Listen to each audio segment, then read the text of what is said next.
இடரல்களின் நிமித்தம் உலகத்துக்கு ஐயோ. நீங்க தேவனா தொடப்பட்டு மனம் திரும்பி ரட்சிக்கப்பட்ட புதுசா இருக்கலாம். இல்ல தேவன் நம்மேல் பெரிய தரிசனங்கள் திட்டங்களை வைத்து அவருக்காக ஓடச் சொல்லும் நபராக இருக்கலாம்.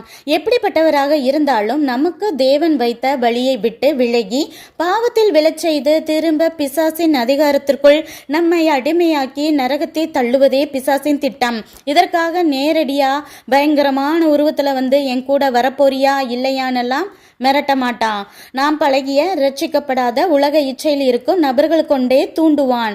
திரும்ப சினிமா பார்க்க வா என்றோ, இந்த ஒரு பார்ட்டியில கிளாஸ் மட்டும் ட்ரிங்க்ஸ் குடி என்றோ, நீ இல்லாமல் நான் செத்துடுவேன் என்றோ கூப்பிட்டு இடரல் அடைய பார்ப்பாங்க.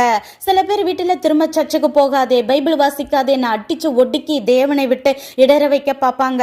நமக்கு எது வீக்னஸ் பாயிண்டோ, பணக்காரங்களாகணும், ரொம்ப அழகா இருக்கணும், ஃபேமஸா இருக்கணும், ஓவரா ஆசைப்படுறோமோ தந்து அதையே கண்ணு முன்னாடி காட்டி அந்த ட்ராக்ல இடறி வழி விலகி பிசாசு ஓட வைப்பான்.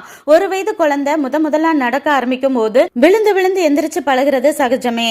இதே 20 வயதிலும் விழுந்தா எப்படி? அதே போல பிசாசோட ட்ரிக்ஸ், அவன் பயன்படுத்துற நபர்கள், அவன் திட்டம் என்ன, எந்த ட்ராக்ல ஓடுறோனே நமக்கு தெரியலன்னா என்ன ஆவிக்குரிய லைஃப்? பிசாசின் ஆளுகைக்கு கீழே இருக்கும் ரட்சிக்கப்படாத நபர்களின் சிநேகம், அவர்கள் அன்பு, அவர்கள் விடும் நீலி கண்ணீர் தான் உங்களை அதிகம் இழிக்கிறது என்றால் நீங்கள் ஏசப்பாவை விட அவங்கள தான் அதிகம் நேசிக்கிறீங்க என்றும், இதுவும் விக்கிரக ஆராதனை, இப்படிப்பட்டவர்கள் இயேசுவுக்கு பாத்திரன் அல்ல என புரிந்து கொள்ளுங்கள். நம்ம இடரச் செய்கிற நபர்கள், நரகத்தை நோக்கி ஸ்பீடா ஓடுகிற நபர்கள் என்றால் அவர்களோடையே ஓட விரும்பும் நீங்க மட்டும் எப்படி பரலோகம் போவீங்க? முதலில் இடரச் செய்யும் நபர்களை, காரியங்களை விட்டு விலகும் கிருபை வேண்டி தேவனிடம் மன்றாடி ஜெபியுங்கள்.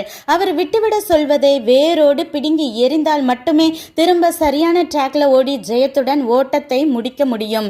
அப்படி ஓடுறேன்னு விரும்புறவங்கலாம் டக்குன்னு கையை தூக்கி ஒரு அல்லேலூயா சொல்லுங்க பார்க்கலாம். தேவன் உங்களை தம் பக்கம் இழுத்துக் கொள்வாராக. நன்றி.